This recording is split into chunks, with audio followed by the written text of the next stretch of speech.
Со буџетски средства на Министерството за култура ќе започне реконструкцијата на зградата на Центарот за култура Бели Мугри. Градежните активности ќе се реализираат во два дела.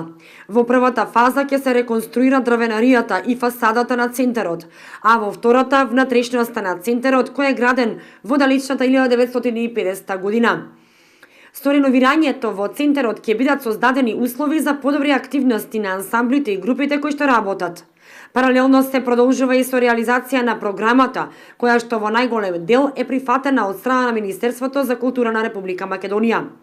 Во рамките на ликовната дејност пак ќе се реализираат неколку изложби на ликовни колонии низ Македонија, како и две самостојни изложби на наши ликовни творци и тоа Марија Мицова Гацева и на Ивана Младеновска, истакна директорката на Центарот за култура Кристина Атанасова Арсова.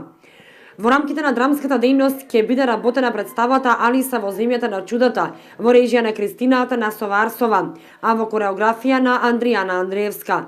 Тоа ќе биде балетско-театарска представа за деца, истакнува Атанасова Арсова. Во делот на фолклорната дејност, Министерството и годинава ќе финансира работата на фолклорниот ансамбл Мугри, како и на одржувањето на меѓународната културна манифестација Петровденски конаци, која што годинава ќе се реализира по 11 пат. Инаку минатата година Центарот за култура Бели Мугри реализираше вкупно 90 културни манифестации од различни области.